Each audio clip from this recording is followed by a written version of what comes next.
പരസ്പരം കുഴിക്കുന്ന കുഴികളിൽ പതിക്കുമ്പം കുലുമാൽ ജനന ഭാരങ്ങൾ ചുമന്നും സമയതീരങ്ങൾ.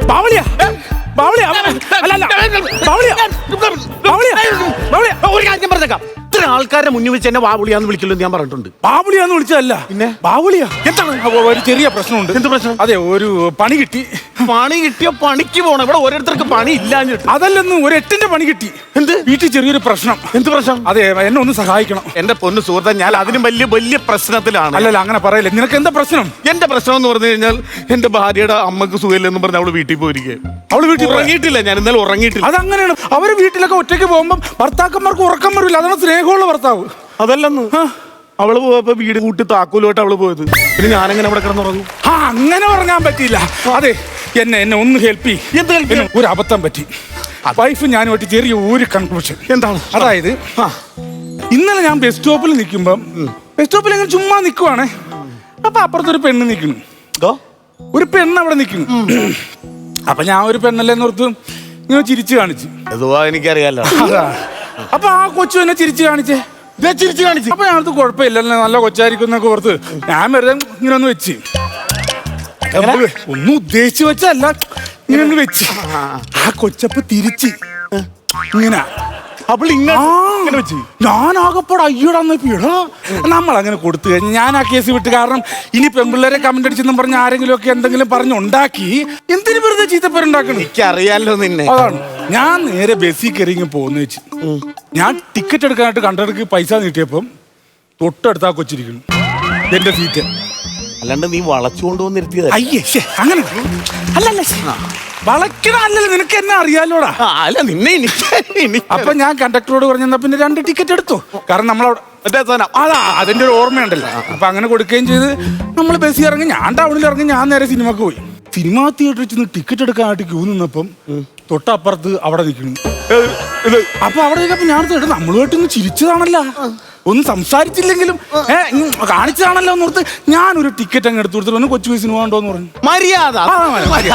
അപ്പൊ ഞാൻ അതുവഴി നേരെ കയറി അപ്പുറത്തോടെ കയറി ഞാൻ തിയേറ്ററിനകത്ത് കയറിയിരുന്നേ. തിയേറ്ററിനകത്ത് കയറുന്ന സിനിമയൊക്കെ എഴുതി കാണിച്ച് ലൈറ്റ് ഓഫ് ചെയ്ത് കഴിഞ്ഞപ്പം വെറുതെ തിരിഞ്ഞു നോക്കിയപ്പോ ആ കൊച്ചു എന്റെ സൈഡിൽ ഇരിക്കുന്ന സീറ്റ്. നീ വളച്ചുകൊണ്ട് സിനിമ? അയ്യോ, അല്ല, വളച്ചല്ല. അതല്ല സംഭവം. അടുത്തിരിക്കുന്ന കണ്ടപ്പം ഞാൻ പിന്നെ സിനിമയും കാണാൻ പറ്റിയില്ല. ആ കൊച്ചിന്റെ തോളത്തിടന്ന് ഉറങ്ങിപ്പോയി. അങ്ങനെ അവിടുന്ന് ഒരു കണക്കിന് വീട്ടിൽ ചെന്നു. വീട്ടില് എന്തൊരു പ്രശ്നമാണെന്നറിയാമോ? എന്ത് വീട്ടിലെന്താ പ്രശ്നം? വൈഫിന് ഭയങ്കര സംശയം. ഇന്ന് ഷർട്ടലക്കാൻ എടുത്തപ്പോഴത്തേക്ക് ടിക്കറ്റിന്റെ 2 കൗണ്ടർ ഫോയിൽ കിടക്കണം. സംശയിക്കും. ഏത് പെണ്ണുമായിട്ടാണോ സിനിമയ്ക്ക് പോയെന്നും പറഞ്ഞ് വഴക്ക്. ഞാൻ ചോദിക്കട്ടെ, ഇങ്ങനെയൊക്കെ ആണുങ്ങൾ തെറ്റിദ്ധരിച്ച ഒരു ഭാര്യയാണോ ഇതൊക്കെ? അവളൊരു ഭാര്യ അല്ല. ഞാൻ പറയണത് ആണുങ്ങൾ ഇങ്ങനെ സംശയിക്കരുത്. നമ്മൾ തെറ്റൊന്നും ചെയ്തിട്ടില്ലല്ലോ. എനിക്ക് നിന്നെ അറിയാലോ. അതാ നിനക്കറിയാം. അപ്പൊ ഞാൻ പറയണതേ, എന്നെ ഒന്ന് ഹെൽപ്പ് ചെയ്യണം. അളിയനൊന്ന് ഹെൽപ്പ് ചെയ്യണം. അങ്ങനെ എന്റെ അടുത്ത് പറയാം. എന്നാന്നറിയാമോ, അവൾ അഥവാ കണ്ടു കഴിഞ്ഞാ നിങ്ങൾ പറഞ്ഞ കേക്കോ. അതുകൊണ്ടാ നമ്മൾ രണ്ടും കൂടെയാണ് സിനിമയ്ക്ക് പോയെന്നും അടിച്ചത്. നമ്മൾ രണ്ടുപേരും കൂടെയാണ് സിനിമയ്ക്ക് പോയെന്ന് ഒന്ന് പറഞ്ഞാൽ മതി. ആ പ്രശ്നം അവിടെ തീരും. അതെങ്ങനെയാണ് ശരിയാണ്? ഞാൻ സിനിമക്ക് പോയിട്ടില്ല. പിന്നെ ഈ പെണ്ണുങ്ങളുടെ സംശയം മാറ്റാൻ നമുക്ക് പറ്റൂല. അതുകൊണ്ടാണ് പറയണത്, ഒന്ന് സഹായിക്കന്നെ. നമ്മൾ രണ്ടുപേരും കൂടെ സിനിമയ്ക്ക് പോയി ഇന്നലെ ചായ കുടിച്ച് പിരിഞ്ഞു. അത്രേ ഉള്ളൂ സംഭവം. അത്രേ ഉള്ളൂ. ടിക്കറ്റ് നമ്മൾ എടുത്ത ടിക്കറ്റിന്റെ കൗണ്ടർ പോയി. മനസ്സിലായല്ലോ? ഇത്രേ ഉള്ളൂ പ്രശ്നം. എനിക്ക് നിന്നെ അറിയാലോ. അയ്യോ,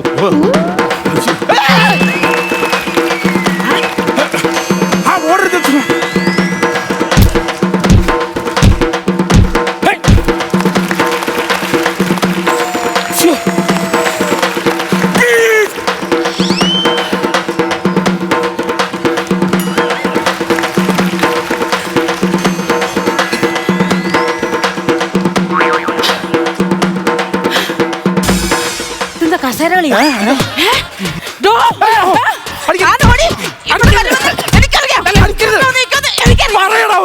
എന്താ നിങ്ങൾ കാണിച്ചത്? നിങ്ങൾ മിണ്ടരുത്. ചേട്ടനൊരു കാര്യം അറിയാം, ഇങ്ങനെ തേനെ പാലേ എന്ന് പറഞ്ഞ് വളർത്തിയ ആളാ ഞാൻ. എന്നിട്ട് ഇങ്ങനെ ഏതോ ഒരു പെണ്ണിനോട് സിനിമയ്ക്ക് വെക്കുന്ന അറിയാമോ? മിണ്ടരുത്, നിങ്ങൾ മിണ്ടരുത്. ഇങ്ങനെ മിണ്ടത്തില്ല. ഇങ്ങനെ ഒരു അക്ഷരം എന്റെ അടുത്ത് പെടത്തില്ല. എന്താണെന്നറിയോ? ഇങ്ങനെ കുറ്റം ചെയ്തവനാ. അവന്റെ നാക്കിറങ്ങി. മിണ്ടരുത്, നീ മിണ്ടരുത്. ഇവനെ ഞാൻ പറയാം. നീ മിണ്ടരുതെന്ന് പറഞ്ഞാൽ മിണ്ടരുത്. മിണ്ടരുത്. എന്തോ മിണ്ടരുത്. ഇങ്ങോട്ട് മാറിക്കണ്ട്. ഇന്നലെ നമ്മൾ രണ്ടുപേരും കൂടി സിനിമക്ക് പോയി. സിനിമ കണ്ട് നമ്മൾ വന്നു. അതുവരെ ഒരു പ്രശ്നമില്ല. ഇന്ന് നേരം വെളുത്തപ്പോ നിന്റെ വീട്ടിൽ എന്താണ് ഇത്ര പ്രശ്നം? അതെ അതെ, എനിക്ക് അറിഞ്ഞൂടാ. ചേട്ടാ എന്താ ഇപ്പൊ പറഞ്ഞേ? ഞങ്ങൾ രണ്ടും കൂടി സിനിമക്ക് പോയി. ഇന്നലെ സിനിമക്ക് പോയിട്ട് വന്ന് ഇന്ന് രാവിലെ നിങ്ങൾ തമ്മിൽ എന്താ പ്രശ്നം? ആ ചേട്ടനാണോ സിനിമയ്ക്ക് പോയത്? പിന്നല്ലാണ്ട് അല്ല ഈ പുള്ളിയോട് ചേട്ടനാണോ സിനിമയ്ക്ക് പോയത്? പിന്നല്ലാണ്ട് എനിക്ക് ഇവൻ സിനിമക്ക് ഒറ്റക്ക് പോകണമെന്ന് പറഞ്ഞ് ഞാൻ മന്നെന്ന് പറഞ്ഞ് ഞങ്ങൾ രണ്ടും കൂടി പോയി. ഞങ്ങൾ കണ്ട്. ശരിക്കും ചേട്ടനാണോ സിനിമ? പിന്നല്ലാണ്ട് എന്നെ തെറ്റിദ്ധരിക്കുന്നു. അയ്യോ, അയ്യോ, കണ്ടു, തുമ്മല്ലേ, തുമ്മല്ലേ, തുമ്മല്ലേ. ദേ, എന്റെ പൊന്നിനെ ഞാൻ വല്ലാതെ തെറ്റിദ്ധരിച്ചു പോയല്ലോ പൊന്നെ. ഓ, ഈ വടി കൊണ്ട് എത്ര അടി എന്റെ പൊന്നിനെ ഞാൻ ചറപറാന്ന് അടിച്ചത്. ഞാൻ പറഞ്ഞില്ലേ മിണ്ടരുത് പൊന്നെ, മിണ്ടരുത്. പൊന്നോട് ക്ഷമിക്കണം. ഞാൻ പറയട്ടെ. മിണ്ടരുത് പൊന്നെ, എന്നോട് മിണ്ടല്ലോ പൊന്നെ. ഞാനാണ് തെറ്റുകാരി. പൊന്നിന്റെ കാല് പിടിച്ച് മാപ്പ് പറയുന്നത്. എനിക്ക് മാപ്പ് തരുമോ പൊന്നെ? എനിക്ക് മാപ്പ് വേണ്ട പൊന്നെ, എന്നുള്ള സംശയം തീർന്നില്ലേ? അത്രേ ഉള്ളൂ. അത് നമ്മള് അയ്യോ കണ്ടോ, ഞാൻ എന്തെല്ലാം തെറ്റിദ്ധരിച്ചെന്നറിയോ? നിങ്ങൾ ഏത് സിനിമയ്ക്കാ പോയേ? ഏത് സിനിമയ്ക്കാ പോയേ? എല്ലാ സിനിമയും മലയാള സിനിമ. മലയാള സിനിമയ്ക്കാ പോയെന്ന് എനിക്ക് മനസ്സിലായി. ഏത് സിനിമയ്ക്കാ പോയേ? New generation cinema. ഇപ്പൊ പിള്ളേരൊക്കെ അറിയല്ലേ, ബൈക്ക് ചാടുന്നു, ഡാൻസ് ചെയ്യുന്നു, അങ്ങനെയുള്ള ഒരു സിനിമ. അല്ല, ന്യൂ ജനറേഷൻ സിനിമ അത് ഞാൻ സമ്മതിച്ചു. ഏത് സിനിമയ്ക്കാ പോയേ? ഇങ്ങനെ നിൽക്കുന്ന ഒരു പുള്ളിയില്ലേ, ലാലേട്ടൻ.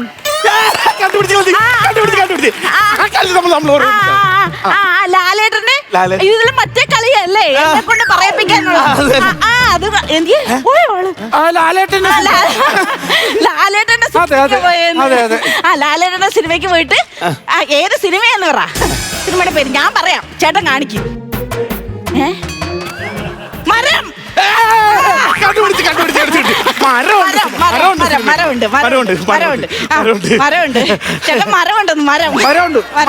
മരമുണ്ട്. ഒരു കാറ്.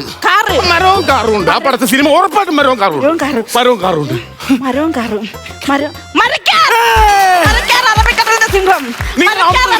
സിംഹം അതായിരുന്നു കണ്ടേ? അമ്പൂര് അടിച്ചിരിക്കുന്നു. അല്ല, ആ സിനിമയൊക്കെ റിലീസായിട്ട് ഒത്തിരി കാലം ആയില്ലേ? എപ്പോഴും തിയേറ്ററിലുണ്ടോ? അത് രണ്ടാമത് ഇവൻ കണ്ടിട്ടില്ലെന്ന് പറഞ്ഞ ഞാനൊരു പ്രിന്റ് എടുത്ത് കാണിച്ചാണ്. ഞങ്ങൾ രണ്ടുപേരും മാത്രം. ആണോ? എന്നാലും എന്റെ പൊന്നിനെ ഞാൻ വല്ലാതെ തെറ്റിദ്ധരിച്ചോളൂ. മരക്കാർ അറബിക്കടലിലെ സിംഹമായിരുന്നു പൊന്ന് കാണാൻ പോയത്. ഞാൻ എന്തെല്ലാം തെറ്റിദ്ധരിച്ചെന്നറിയോ? ഇതാണ് ചേട്ടാ ആണല്ലേ, ഈ പെണ്ണുങ്ങളെന്ന് പറഞ്ഞാൽ ഇങ്ങനെയാണ്. ചുമ്മാ എല്ലാ കാര്യത്തിനും അങ്ങ് തെറ്റിദ്ധരിക്കും. മനസ്സിലായില്ല, ഞാനും എന്റെ കൂട്ടുകാരനും കൂടെയാണ് പോയെന്നുള്ളത് നിനക്ക് മനസ്സിലായല്ലോ. എന്നെ ഇത് ഓർമ്മിപ്പിക്കല്ലോ, ഞാനങ്ങ് എന്തോ തെറ്റുകാരിയായി പോയെന്നാലും എന്റെ പൊന്നിനെ ഞാനങ്ങ് തെറ്റിദ്ധരിച്ചു. പിന്നെ നാളെ സിനിമയ്ക്ക് പോകുമ്പോ എന്നെ കൂടെ കൊണ്ടുപോണേ. അവൾ വന്നില്ലെങ്കിൽ കൊണ്ടുപോവാ. അല്ല, പാളിയം വന്നില്ലെങ്കിൽ കൊണ്ടുപോവാ. പിന്നെ പൊന്നിന് ഞാൻ വീട്ടിലെല്ലാം ഉണ്ടാക്കി വെക്കാം കേട്ടോ. പൊന്നിന് ഇഷ്ടപ്പെട്ട ചോറും ചിക്കൻ കറിയും പാൽപ്പായസം ഉണ്ടാക്കി വെക്കാവേ. നല്ല കോമ്പിനേഷൻ ആണല്ലോ. ഞാൻ പോയി ഉണ്ടാക്കട്ടെ. സംശയമൊന്നും ഇല്ലല്ലോ, തെറ്റിദ്ധരിച്ചിട്ടില്ലല്ലോ. എന്നാ പോട്ടെ, ചോറുണ്ണാൻ പറഞ്ഞ കേട്ടോ. ഉണ്ണാമായോ മച്ചൂനനെ? അതൊക്കെ ഉണ്ട്, വാ.